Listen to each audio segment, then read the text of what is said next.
सदा नाम घोष करू हरि कथा सदा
टाळी वाजवा.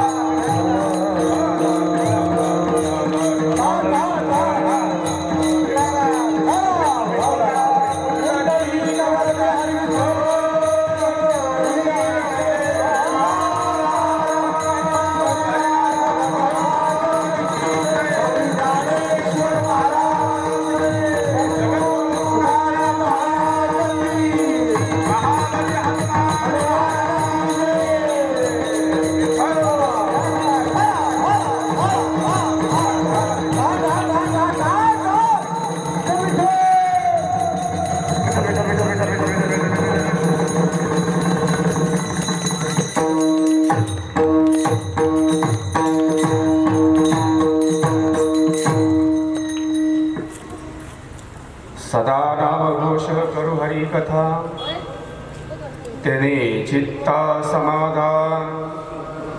सर्व सुखल्यालो सर्व अलंकार, आनंद निर्भर डुल्लत असो ऐसे कोठे आठवची नाही. देहीच विदेही भोगू दशा, सर्व सुखल्यालो सर्व अलंकार, आनंद निर्भर डुल्लत असो. तुका म्हणे आम्ही झालो अग्निरूप, लागो रे तो पाप पुण्य अंगा. सर्व सुख द्यालो सर्व अलंकार, आनंदे निर्भर डुल्लत असो. पांडुरंग करो प्रथम,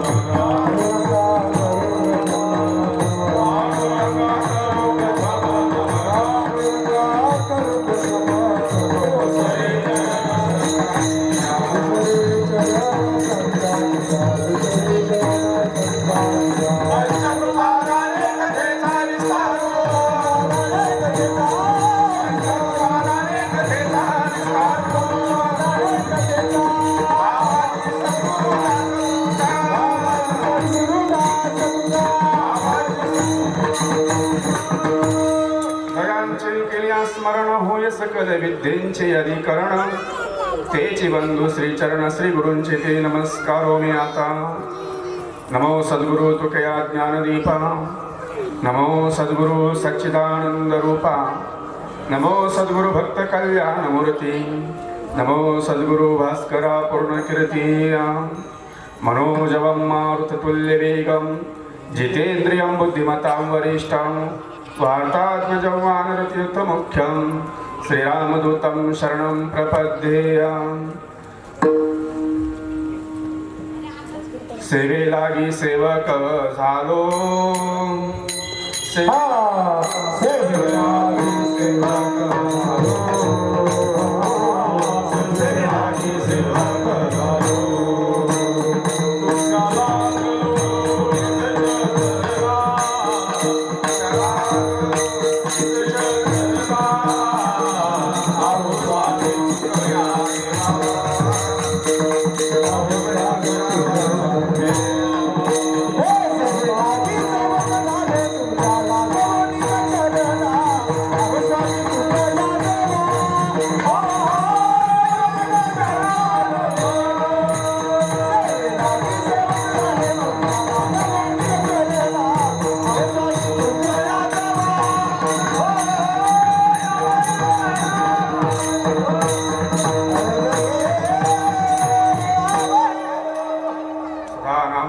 करू हरी कथा, तेने चित्ता समाधान. सर्व सुख व्यालो सर्व अलंकार, आनंद निर्भर डुल्लत असो. प्रस्तुत प्रसंगी निवडलेला अभंग जगतमान्य जगद्भूषण जगद्गुरु तुकोबरायांच्या चार चरणाचा बहुतांशी सर्वांच्या पाठांतरातला अभंग आणि नामपर चिंतनातला अभंग या ठिकाणी आहे. जगद्गुरु तुकोबराय आजच्या अभंगाद्वारे नामाचं साधन त्या ठिकाणी सांगतायत. तुकोबरायांनी इथे सांगितलं की पहिलं आहे नामधारकाला त्याच्या चित्तामध्ये नाम असणं महत्वाचं आहे. दुसरं ते नामधारक तो नाम स्वतः घेतलं, नामधारक झाला की नंतर त्याने समाधान असलं पाहिजे. आणि जी व्यक्ती नामधारक होती, समाधानी होती, त्या व्यक्तीला सर्व सुख प्राप्त, सर्व सुख झालो, सर्व अलंकार, सगळे अलंकार प्राप्त होतात. अनेक प्रकारचे अलंकार असतात, त्यापैकी जे त्याला अनुकूल आहेत, परमार्थाला अनुकूल जे अलंकार आहेत ते सगळे अलंकार त्याला प्राप्त होतात. नंतर सांगितलं की सगळे अलंकार त्याला प्राप्त तर होतातच, परंतु ज्यावेळेस तो सर्व अलंकार प्राप्त झाले की तो हसतो, नाचतो, आनंद प्राप्त करतो. आनंद निर्भर डुल्लत असो, म्हणजे आनंद प्राप्त करतो. आणि त्याने का एकदा त्या ठिकाणी आनंद प्राप्त केला, नाम प्राप्त केलं की त्याला स्वतःची दिशा, स्वतःची दशा ही त्याला त्या ठिकाणी माहीत होत नाही. आणि मग म्हणतात महाराज, सर्व सुख ल्यालो सर्व अलंकार, आनंद निर्भर डुलत असो ऐसे आता कोठे, आठवची नाही देहीचे विदेही भोगुदशा. की त्याला कोणत्याही प्रकारचे कपडे आहे काय, नाही काय, कोणत्याही प्रकारचं दशा त्याला प्राप्त त्या ठिकाणी होत नाही. आणि अशी जी व्यक्ती आहेत चित्तामध्ये, नामामध्ये, आनंदामध्ये, अलंकारामध्ये सर्व ठिकाणी व्याप्त होऊन अशी जी व्यक्ती कोणी असते ती व्यक्ती आगळी रूप होते. अर्थात त्याला कोणत्याही प्रकारचं पापही लागत नाही आणि पुण्यही लागत नाही, असा सरळ सरळ अभंगाचा भावार्थ. विठ्ठल विठ्ठल.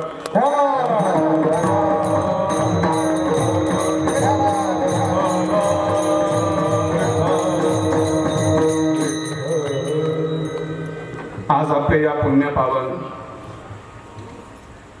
सूर्यनगरी या पुण्यभूमीमध्ये, अहिल्यानगरच्या या पुण्यभूमीमध्ये वैकुंठवासी हरिभक्त पारायण सौभाग्यवतीताई, मिनलताई, मालनताई भाऊसाहेब पाटील ढाळे यांच्या द्वितीय पुण्यस्मरणानिमित्ताने आज आपल्या या ठिकाणी त्यांच्या चरणी असणारी जी सेवा आहे ती सेवा समर्पित करण्यासाठी या ठिकाणी आहेत. आणि आमचे देवीदास भाऊ आहेत, सगळेच त्यांचे समस्त ढाळे परिवार आहेत.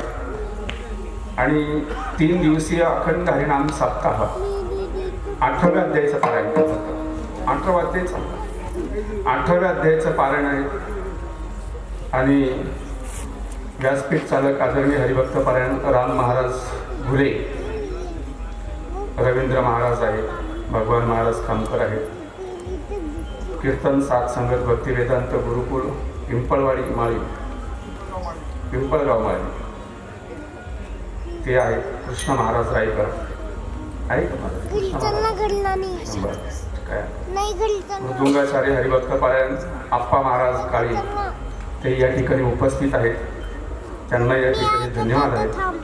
गायनाचार्य आमचे सुरेश महाराज बांगर आहेत, सुभाष महाराज कुलकर्णी आहेत, रवींद्र महाराज आहेत, कृष्ण महाराज आहेत, राम महाराज आणि कानिक महाराज पंडित आणि सर्व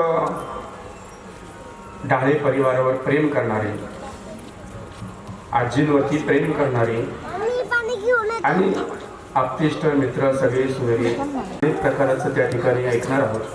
आणि या निमित्ताने सुरू असलेला अखंड हरिनाम सप्ताह, तसं तर पहिलं तर आमच्या गाडीत विषय झाला की आपण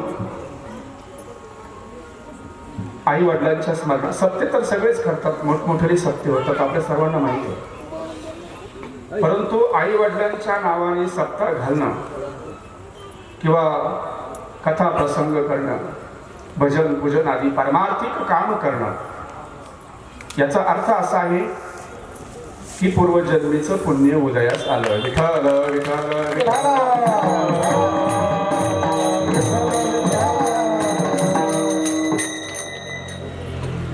पूर्वजन्मीचं काही पुण्य असतं म्हणून कुणीतरी कुठेतरी जन्म येतो. आपण म्हणतो सकल तीर्थाची धुरे जे का माता पितरे तया सेविसे केर शरीरे लोण की जय. आपण म्हणत असतो सगळे तीर्थांचं माहेर घर जर कुठं असेल तर आईच्या ठिकाणी. सगळे तीर्थ ज्या ठिकाणी वास्तव्य करतात त्याला आई असं म्हणतात. आणि एक सुंदर वाक्य आपल्या सगळ्यांच्या परिचयच आहे, फार सुंदर वाक्य आहे. असं म्हटलं जातं देवाला प्रत्येकाच्या घरी जाणं शक्य नाही, म्हणून देवाने प्रत्येकाच्या घरामध्ये वास्तव्य केलं आणि ते म्हणजे आईच्या रूपामध्ये. देवाला प्रत्येकाच्या घरी जाणं शक्य नाही. आणि आज आपण ज्याचा गजर करतो, पांडुरंगाच्या नावाचा, विठ्ठलाच्या नावाचा गजर करतो आपण, हजारो लाखो वारकरी पंढरपूरच्या दिशेने आता 1.5 महिन्यात जातील, त्या ठिकाणी जातात. पण तो देव ज्यांच्यामुळे आला तो पुंडलिक. माय बाप केवळ माय बाप केवळ